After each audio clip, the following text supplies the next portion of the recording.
All right, we are going live. Let me know if you guys can hear me. We are World Quant Unit 1, Week 6, I believe. Office hours number 24. All right, so do let me know if you guys can hear me so I know that I am going through.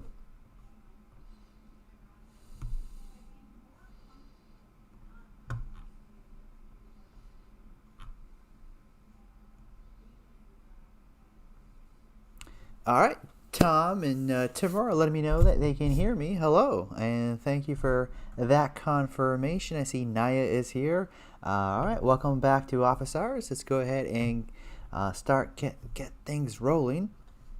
And one of the things I discovered was that I cannot get access to my pod right now.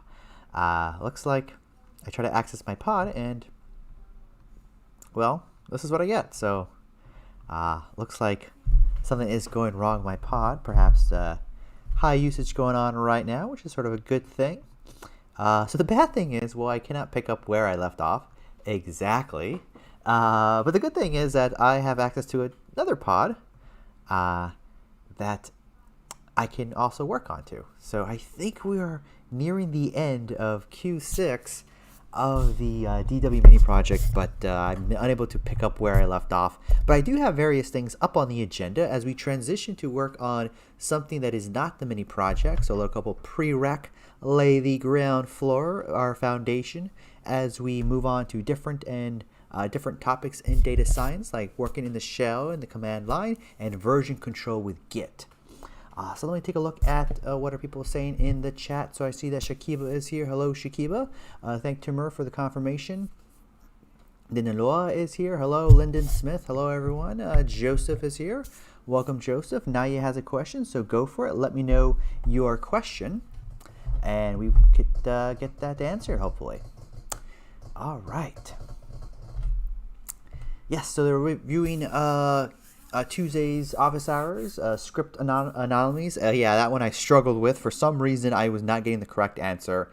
I was doing a lot of things on the side, showing you different things about pandas, so I think I lost track of, I must have been doing something wrong in the code, and it was just, I had to kind of start from scratch is what I did towards the end there. But could you please explain the argument in str contains? I found that the vertical line is a regex character, but I don't know what the R means. Oh yeah, so the R there is a raw string. It's a raw string. So if I go into, looks like this is still suffering. So let me go into this other special admin account that I have access to. I'm going to go up into here. I'm going to open up data cores. Let's go in a new Python 3 notebook. I see Daniel is here. Oh, hello, Daniel. Let me rename this to Office Hours. November 5th, 2020. So we have, let's say, my string, and I say, hello there. And I can say print my string. It's print, not whatever I spelled. And notice I have a new line character. Notice I have a new line character right there. So hello there. So the /n, Python C/n says, you don't literally mean a /n. What you mean is a new line character.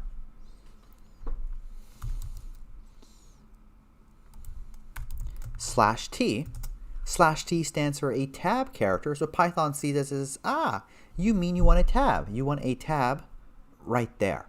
These are meta characters. However, what if we literally mean I want a /n, or I literally mean a /t?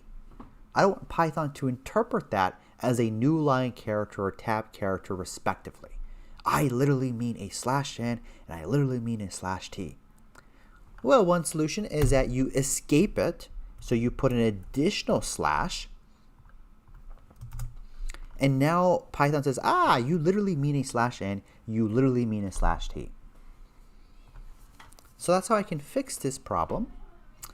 But you can imagine if I have a very large string, and I have perhaps a lot of special characters, and I don't want to go through and escape all those special characters because I might miss one. It's a bit tedious. I have a solution to it, but it's a bit tedious. So what if I told Python right off at the bat when I create my string that what I have is called a raw string. So any of those /character, that's what I literally mean. So I can say my string, have an R right in front, and say hello /n, there, hi. And print my string, and notice I didn't have to escape those special characters because Python saw the R, says, that's a raw string. You literally mean what you're going to write out next. And the reason why we do this when we work with regular expressions, which is something I don't think we have introduced in this course, but is a great topic for office hours. This serves as a great office hours topic. Regular expressions. Is when we work with regular expressions, we often deal with special characters. We often deal with, let's say, /w plus and /d plus, things like that we don't want Python to interpret to mean something. And I think let's just try it out. I wonder if curious to see if /d means anything special. Means a /d. I think a /r is, yeah, /w. We often have special characters when we work with regular expression, and we don't want Python to interpret it as something. So we use a raw string. Hey, Python, I literally mean this. So it's sort of a good practice that when we have regular expression strings in Python, that we make them as raw strings for that fact. Do let me know if that answered your question. Let other people who are joining us, let me know anything you want me to throw up on the agenda. One of the things that is happening right now is I cannot. Did I get access to my pod now? It's still can't get access to my pod right now. But so let's see. There are a couple of things I do want to talk about today. And let me go ahead and try to shut down my pod. Maybe that might help out.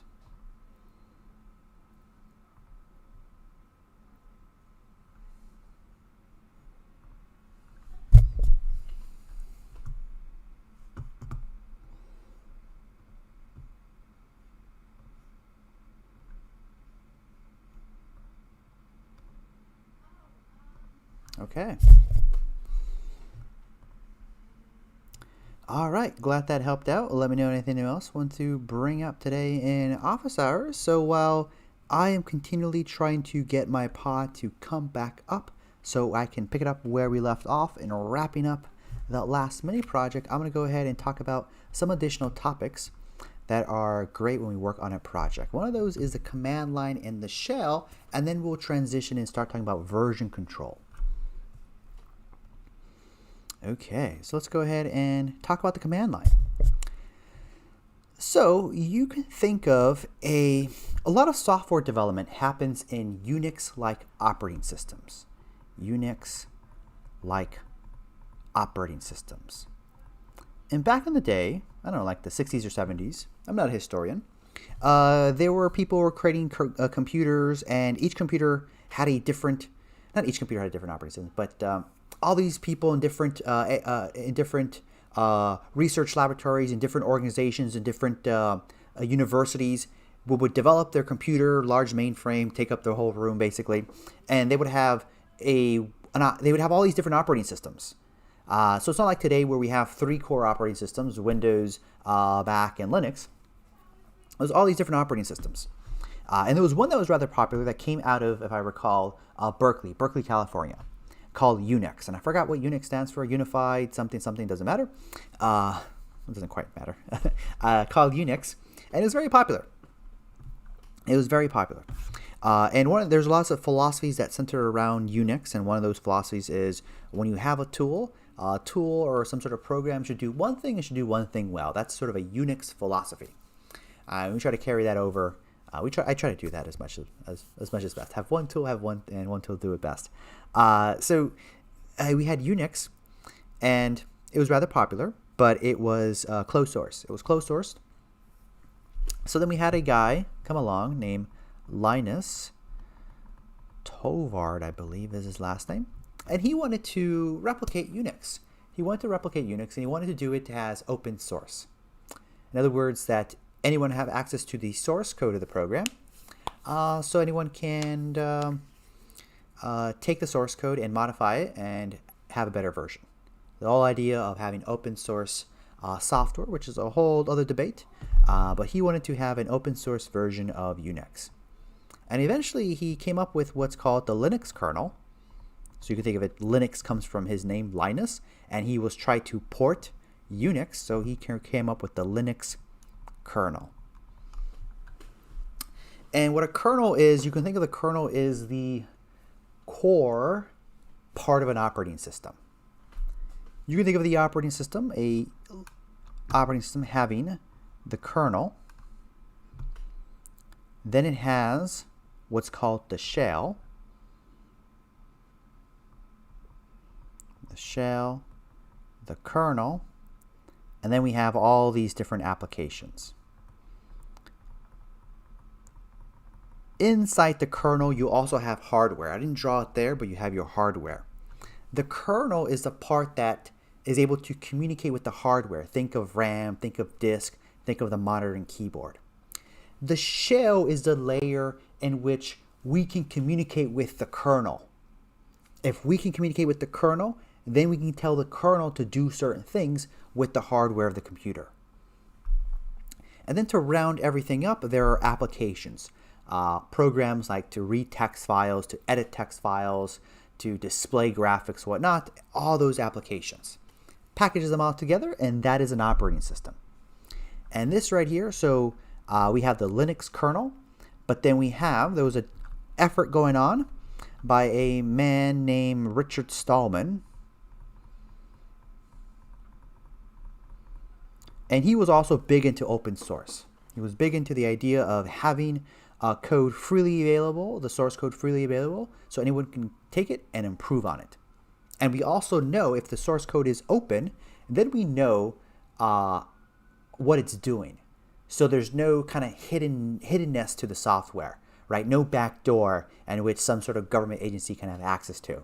Right, that's the philosophy. I'm not here to promote one thing or the other, but he strongly believes in open source. And he started the GNU Foundation. The GNU, he started the Open Source Software Foundation. And one of those projects was GNU. And with GNU, he was trying to have an open source operating system, but he and his team created a lot of applications that were useful in having Linux become an operating system. Linux is just a kernel. If you want to be pedantic, if you want to be those people who say, the actual thing part is that Linux is just a kernel, but with Linux and GNU, all additional applications can be brought together to have an operating system. So we have Linux kernel plus GNU, and we have this open source operating system that is great because, it's open source. We know how it works. We have teams of people working and developing and improving the Linux kernel. We can also not have to pay a license. So if we're going to have multiple machines host some sort of application, then maybe it makes sense we use an open source operating system so we don't have to pay a licensing fee. So a lot of the servers that power the internet are run on Linux. And when we hear the phrase a Unix-like operating system, Mac OS is a type of Unix-based operating system. It uses the Darwin kernel or something. I have to check. I'm not a historian. But it inherits a lot of philosophy behind Unix. So oftentimes Mac OS and Linux OS, you refer them to called as Unix-like operating systems.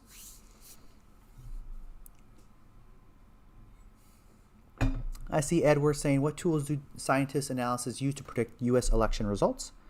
Well, we can talk about that. Election results,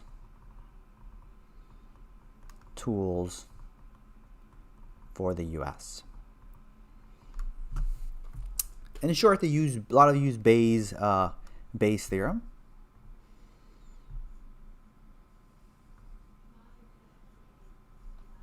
Okay, but we can talk a little discussion about that too. All right. So my point here is that a lot of software development happens in Unix-like operating systems. So it's very important for us to be comfortable working in a Unix environment. I've been working in a Unix-like operating system. I've been using Linux since 2008, I believe. So close to 12 years or pushing 12 years, if I do my math correctly. So I quite feel at home at Linux. So in fact, this pod that we are running, that we have access to, is run on a Linux operating system. So that is why it's important we get comfortable with working with a Unix-like environment. A Linux environment, Unix-like operating system. I've done plenty of talking right now, so let me know if you have any follow-ups, anything you want to bring up about this discussion here, and I can go ahead and talk about tools data scientists use to predict U.S. election results.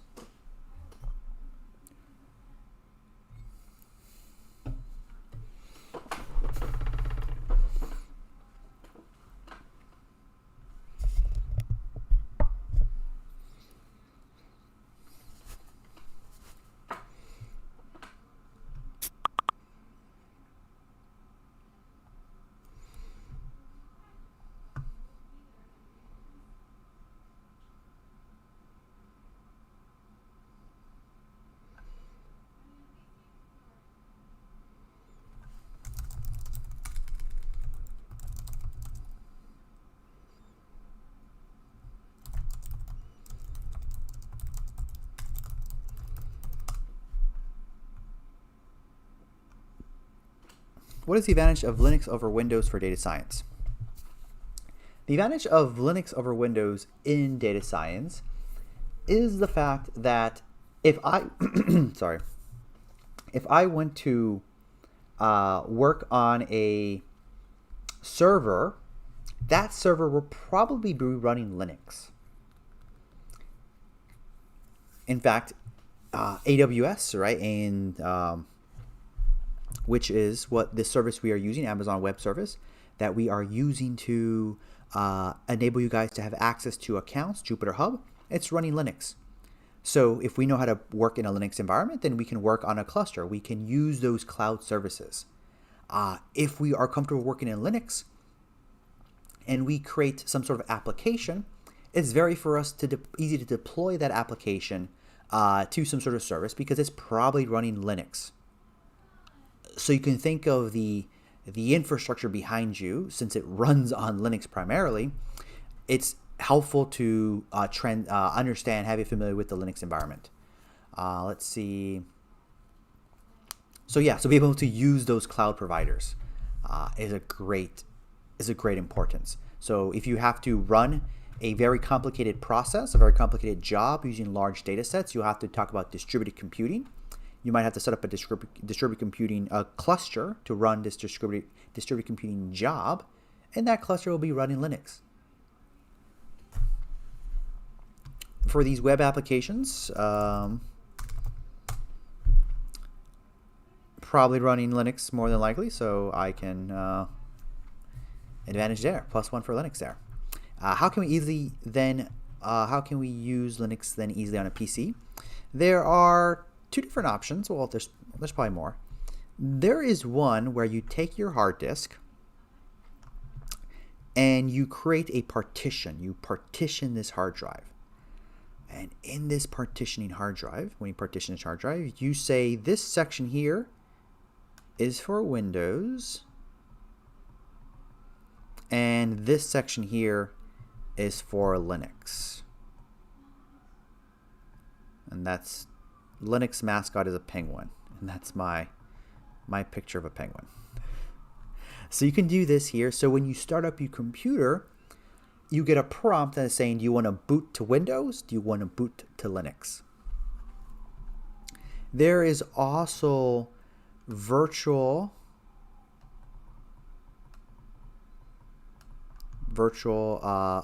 machine. So you're able to have, this here is a little bit more permanent in the sense that, oh, it's not completely permanent, but it's a little more devotion because you are telling your hard drive you are saying that part of it is for Windows, part of it is for Linux. So you have to lose some hard disk space. There's a virtual machine where you can run Linux within the Windows environment. So there's like VirtualBox is a popular one. There's also Docker, which we can talk about some other time in office hours. All right. Let's see. Someone's saying you can run Linux Bash Shell on Windows 10. Okay, that's good to know. I wasn't unaware of that, but glad to hear. Is it possible to run Linux OS on Windows machine that has less than 4 gigabytes using virtual machine? It is. It should be. Linux tends to be lighter weight than Windows. But 2 gigabytes. I'm not sure what the... You could do something where you devote 1 gigabyte to your Linux virtual machine and 3 gigabytes are left for your Windows. I don't know what are Windows RAM requirements these days, memory requirements, but that you might get away with it. It might be pushing it. I'm not sure what Windows is asking these days. The other thing you could do is you can install Linux on a thumb drive. And you can boot to the thumb drive. And thumb drives are pretty cheap these days. You can get thumb drives like, I don't know, I haven't checked last time, but maybe at least 64 gigabytes, which is plenty for running a Linux operating system. So that's something else you can do as well.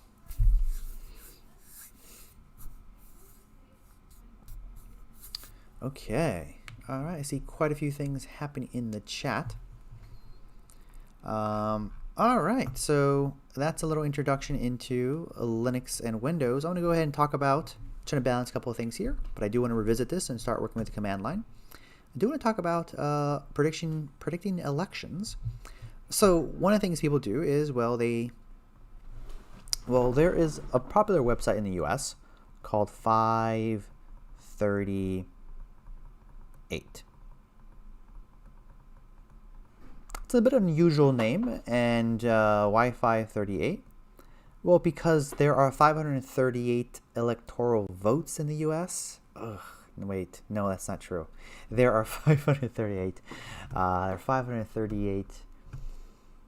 Yes, no, that's true. There are 538 electoral votes in the U.S.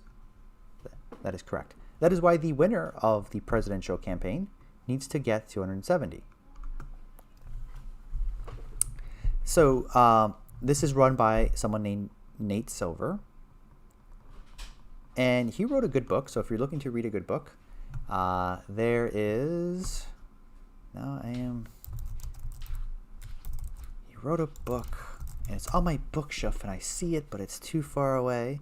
The Signal and the Noise. It's called The Signal and the Noise. So if you want a good data science book, you can read Signal and the Noise. And one of the things he talks about there is the idea of Bayes' theorem. And the idea of Bayes' theorem, and the reason why he was able to be so successful in his predictions, well, he uses the idea of Bayes' theorem. And while he was wrong in the 2016, predicting 2016 presidential election, I believe his final probability was that Trump had a 1/3 chance of winning. I believe that's what came out, 1/3 or 1/4. And that's like flipping 2 coins and getting heads. Right? That's, while it's unlikely, it's quite very much possible. So while he was wrong, he was, quote, less wrong, if I can use that, than other news organizations and whatnot. And one of his he builds upon is Bayes' theorem. And Bayes' theorem is all about how can I have some prior belief. I have some prior belief in a process. And then, if I see more data, I'm going to update my prior belief based upon that new data. So he based upon a lot of his analysis on Bayes' theorem. And a lot of it is aggregating lots of things he did was aggregate and know how to best aggregate polling data. And polling data is not the best, but it's better than anything. And one of the things that we observe is if the idea of wisdom of the crowds, the whole idea to aggregate various polls, figure out which one's the best weight for their final prediction. The other thing we could do is when we're trying to project a state, so let's say we're trying to project, let's say this is state of Texas. Oof, that's a pretty bad picture of Texas.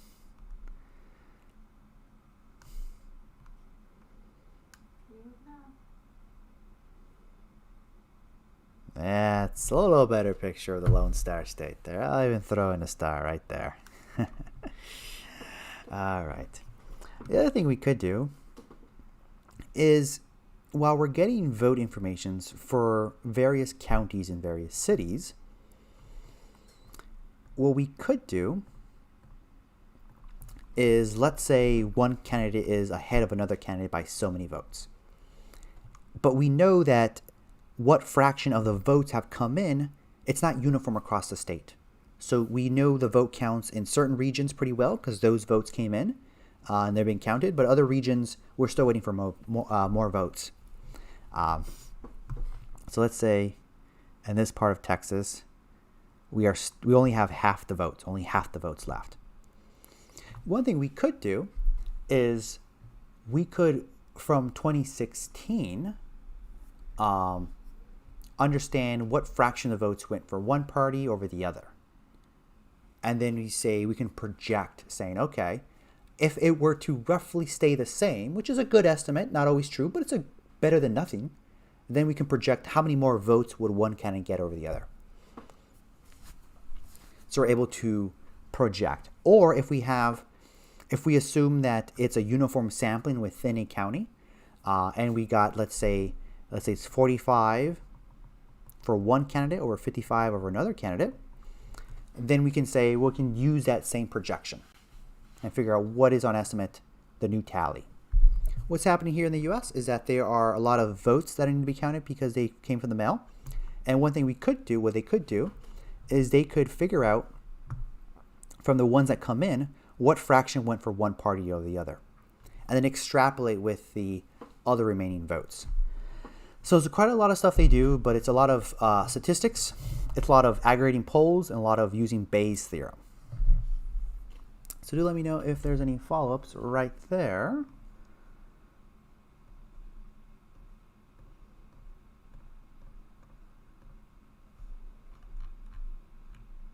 Okay, let's see what else people are putting in here.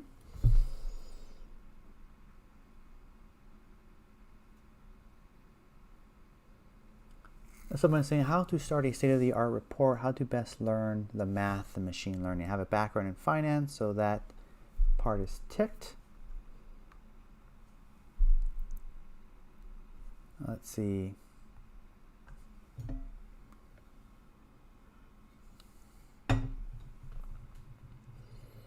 Yeah, interviewees aren't always straightforward. That is correct.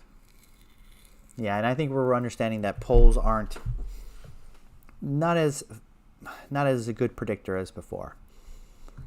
All right, so reading this data, where to start? I mean, it's how to learn the math and machine learning. What I would advise is,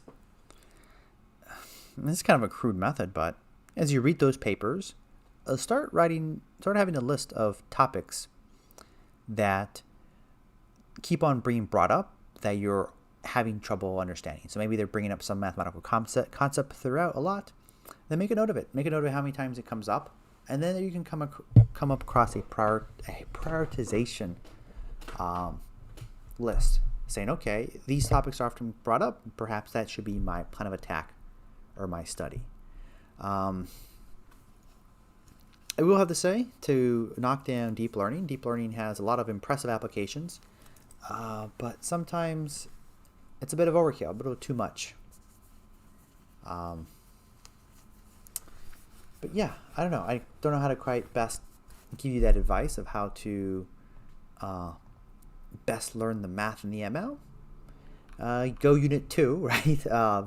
Beyond Unit 2. Practice and just go through those topics and figure out what keeps on popping up. And yeah.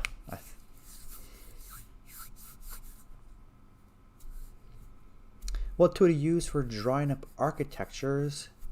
I don't use any particular tool for drawing architecture, so I'll be able to give you advice there. How to best get top papers in the domain? Yeah, and I don't know how to best answer that. I am a practitioner. I am not someone who is contributing to the edge of research. So I'm not in the research space of machine learning. So unfortunately, I can't give you any more advice beyond what I've said.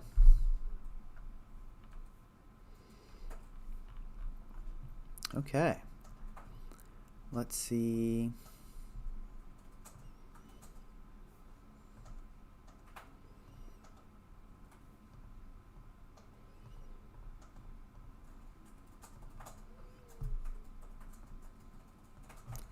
All right, so that was a lot of talk. Let's keep on going. All right, so let's go ahead and work with the command line. So I'm going to go ahead and to do that in your pod, you go New Terminal. And what we have here, we have the command line. A couple of things to get comfortable with in the command line is we can type. Let me just explain this. You'll see this here. This is your username. And this is the name of the computer.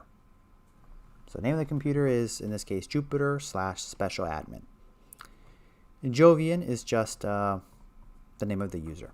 The user at the name of the computer. Kind of makes sense, right? User at the computer. Colon. You see that tilde? That there is a shortcut for your home directory. If I type in ls, what I see is ls stands for list. List the contents of where I'm at. Want to know where you are? You can say %p. You can say echo pwd. An echo is a command in the command line to display the contents. And the way you identify variables in bash, and bash is the shell we are using, in other words, the way we're communicating with the kernel, is you have them begin with a $sign. So this here is going to show where we currently are. So what we see here is that we are currently in a directory called home and a directory called Jovian. And in fact, that tilde is a shortcut for letting us know that we are in our home directory. So we just see the tilde, that's a shorthand saying of /home/our username.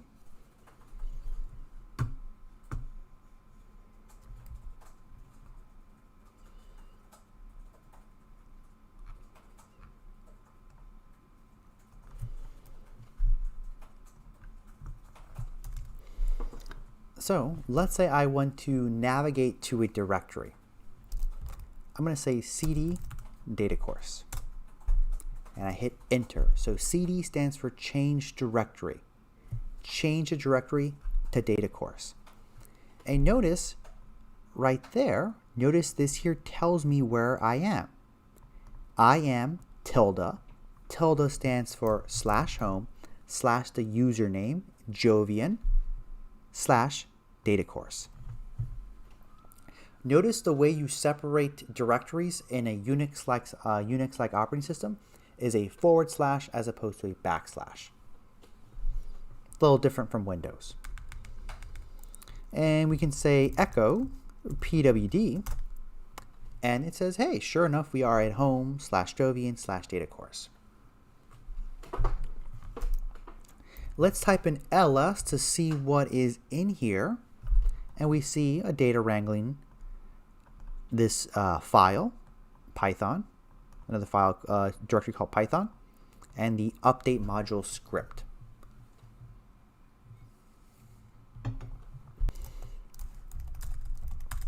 Type in ls, list of contents. Let's say I want to go into Python. So I cd Python. I hit enter. Now I can type in ls to see what's in here, and notice I see all the mini projects along with some additional directories. So the two things that I'm using primarily is cd, change directory, ls, list the contents. Any questions so far as I navigate on my computer, as I navigate this server?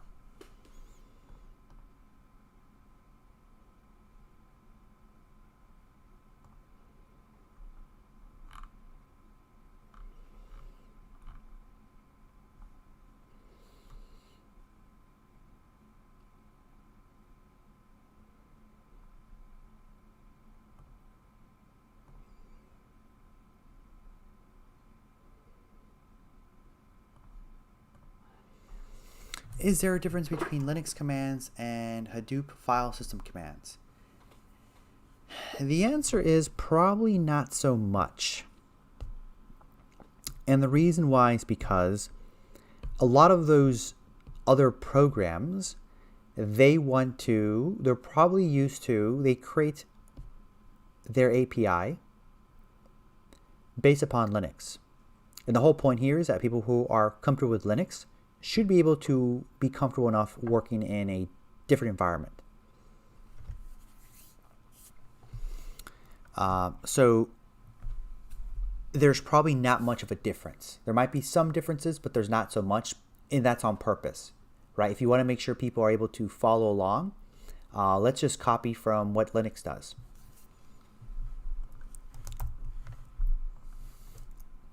I have a question here is how do you get list in Windows?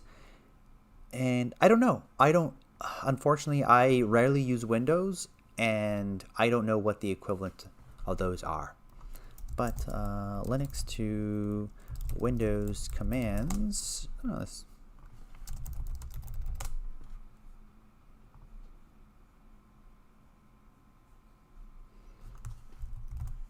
I guess it's dir. I can go ahead and put that.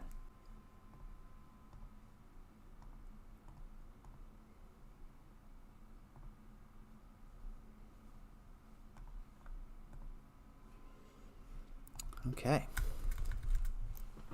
So we know how to check with the contents, how to change directories. Let's say we want to display the contents of a file. So there are several ways to go about that, but I can say cat and say cat, and let's say some file. Specify what standard output should be. It's the screen.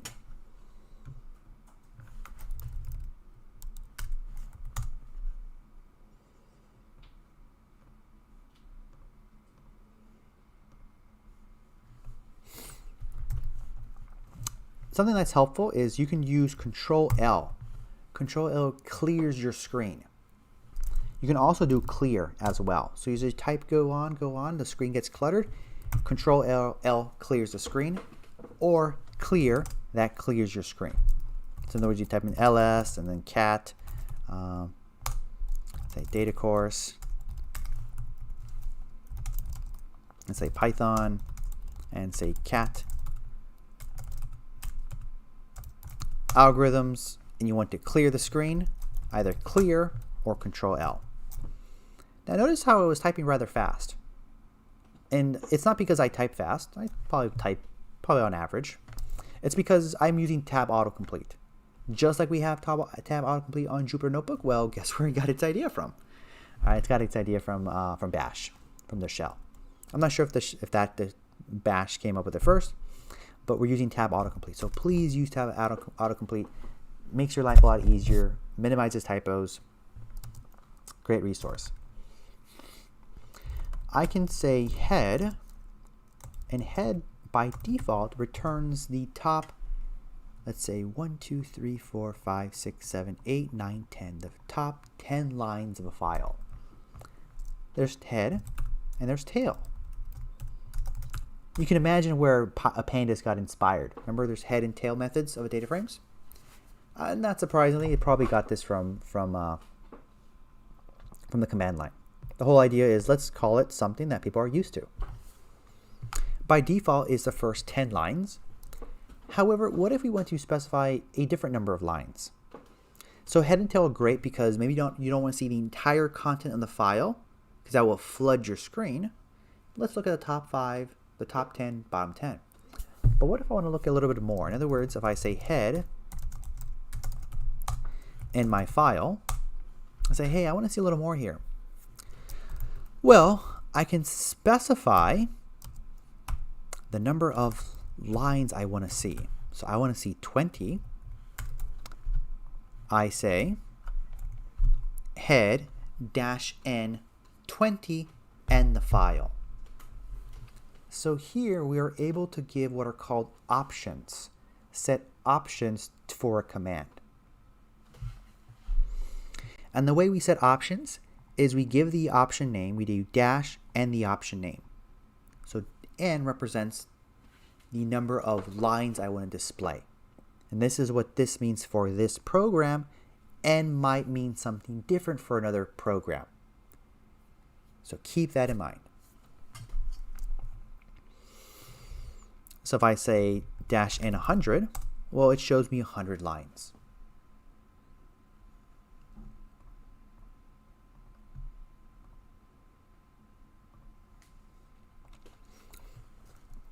Now, you might be wondering, okay, do I need to memorize all these options? The answer is no, I don't have these memorized. I can Google them, of course. But before the days of Google, what people would do is a lot of these commands have a nice little help option. So if I say head, and I say, what was that option for me to control the number of lines? I can say head -- help. A lot of commands have an option called help. And the way to invoke it is I say -- help. And when I run it, what I get is a nice little usage information. So notice what it says here. It says how to use it. It's head, options, and then the file. Then I say here that information -n. -n followed by the number. So that's how I control the number of lines. Or I could have done -- lines. So notice I have information on how this command works. I see that someone is asking me, does Bash's cat support a file format? And the interesting thing is file formats are arbitrary. Sorry, file extensions are arbitrary. So what cat does is cat displays, if it's a human, you use cat for any file that is human readable. In other words, is it a text file? Doesn't have to end in a txt file extension. Is it a file that is human readable? So the notebook files are human readable. They're just JSONs. So that's why I was able to do cat on those notebook files.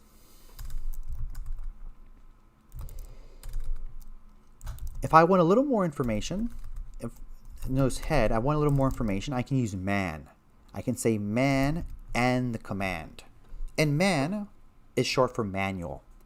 So this will show me a little more longer information. Man command not found. Is there no man? I thought there was man here. Man, let's see, man cat. Interesting. Well, that undercut what I was going to say. What I was going to say is that there should be, if you say man in the command, should give you a little more information about that program. Galo, let me know if that answered your question about the file formats it supports. As long as it's a human readable text, human readable file, cat can read it.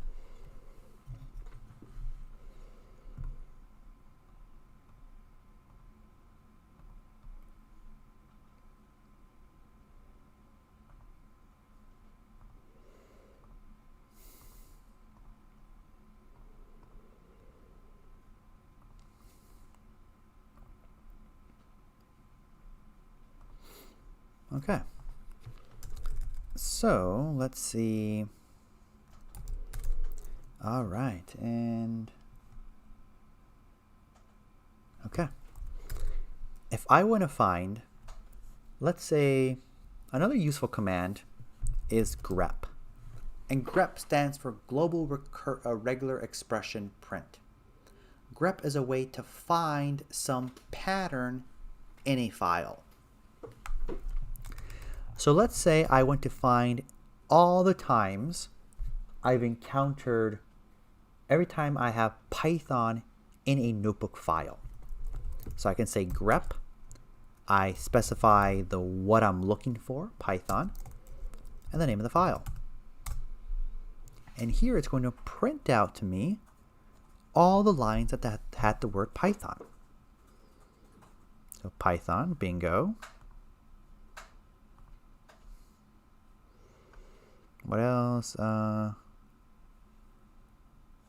And Python and Python. So it returns to me the number of lines, the lines that found that pattern Python. And notice how the output was displayed to the screen. But what if the output I want to be the input to another command? In other words, I want to pipe the output here to another command. And the way I do that is by a vertical line. That's called a pipe. Remember we talked about standard input and standard output briefly? These are channels you can view. And by default, it's going to accept input from the keyboard, and it's going to return output to the screen. But what I can do here is I'm going to pipe this output, which was to the screen, and have it become the input, the standard input, to another command. So I'm going to run it, pass it to a command called WC, which stands for word counting. I give the /l option, which is number of lines. So there was 3 lines here. If I want to see a little more about how WC works, I can figure out the number of characters. So I could have piped it to /m. So 473 characters were in this output right here.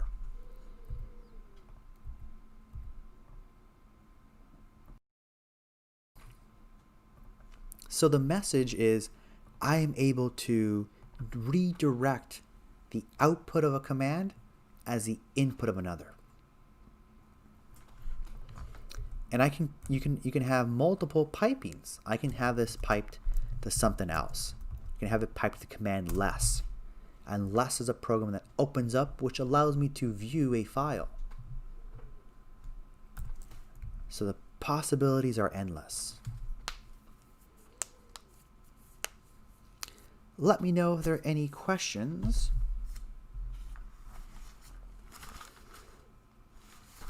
I think we've talked good enough about the shell and working in the command line, but do let me know if there are any questions before we, and the whole point here is because I plan to next week talk about Git and version control with Git, and that's going to be done through the command line. So I wanted to have this introduction.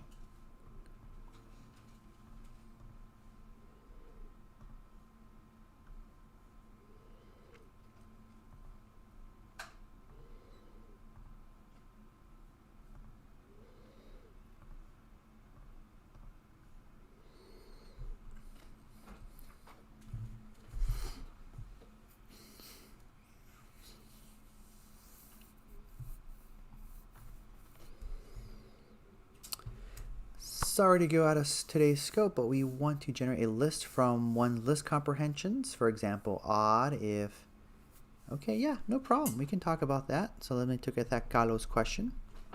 And sorry to go out of today's scope, but how do we generate, do we generate lists from one's list comprehension? For example, let's see,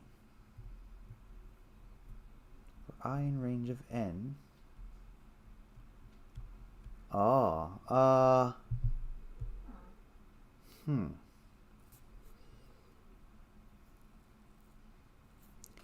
So, Thakalo, are you trying to do multiple list comprehensions.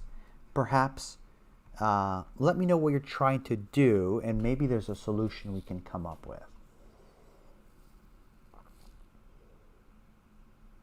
You could have nested list comprehensions. For example, you could have saying something like for x in, and have this for I in range of n, which is a little weird because range is an iterable, so I'm not sure why you would do this. But you could have a nest. You can have comprehensions with nested structures. Maybe for I, you can say square. How about that? It's a little more makes more sense there. Two separate lists from one list comprehension. So you could do for I in this here, and then before,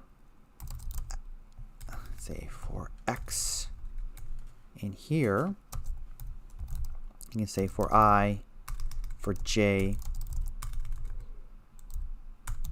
in range of x, you can say j plus 1.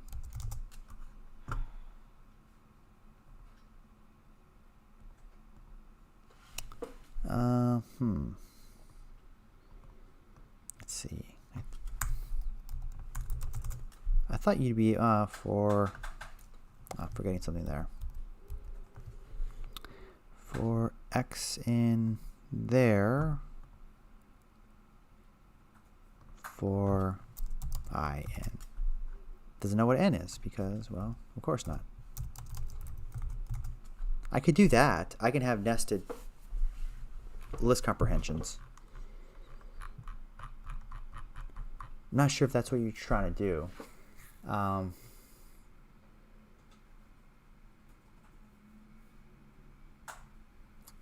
So, yeah, let me know if that. I'm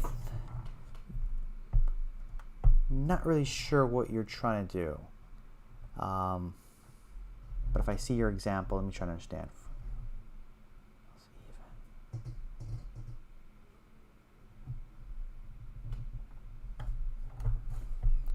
I don't think so if I understand what you're doing. But you could have nested list comprehensions, and you could always create a list and then iterate through it again.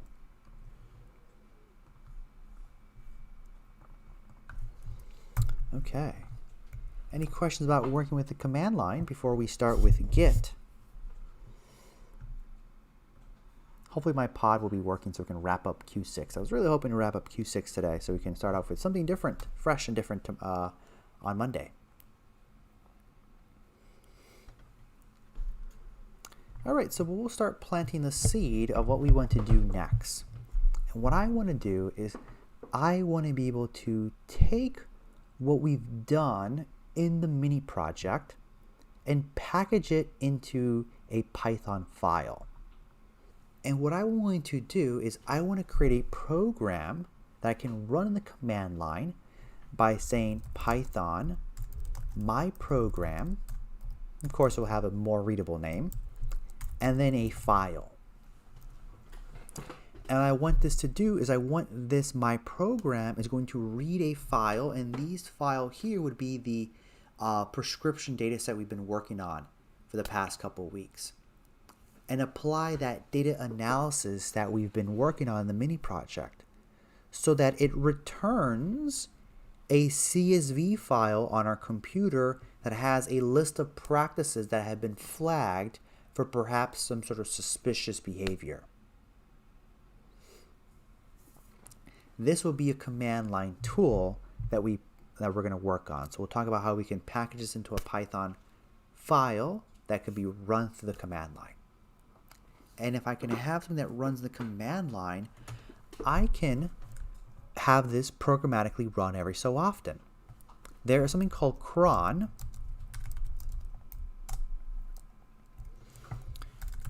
I guess cron isn't installed here. We must have, well, I guess it makes sense. We have a little lightweight server for y'all, so we can have as many people on it. But with a script, there's ways in Linux, and I think on Windows as well, where I can automate a process. I can have a process occur. every hour, every minute, or once a day, or once a week, or something like that.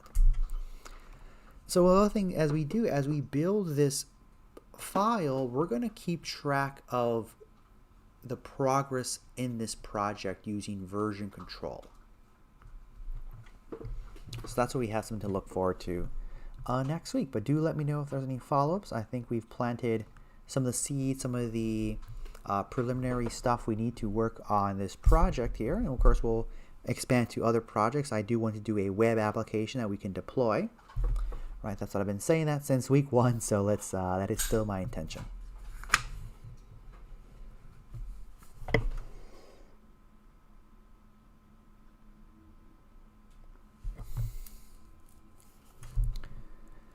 All right, time is up here. So with that said,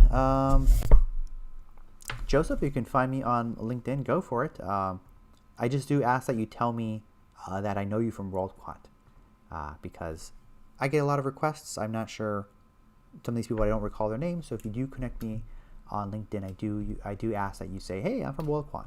So I know, oh yeah, that's Joseph from WorldQuant. That'd be helpful.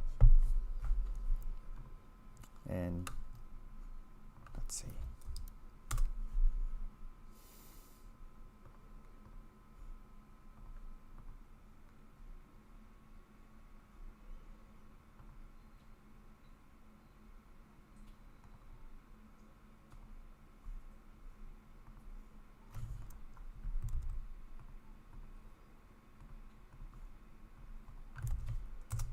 There you go. There's my profile. That should be it. But I do just send me a message. Hey, I'm from WorldQuant. I get too many requests from people I don't know. That's the problem. All right. So hopefully next week we'll wrap up Q6 when my pod is back and running, and then we'll create a Python package to do the data analysis, and then we'll branch off to additional projects, additional topics that I do want to hit upon. So that's it, guys. Take care. Have a good rest of your day. Have a good Friday and weekend, and we will see you on Monday when we start doing things outside of the mini project.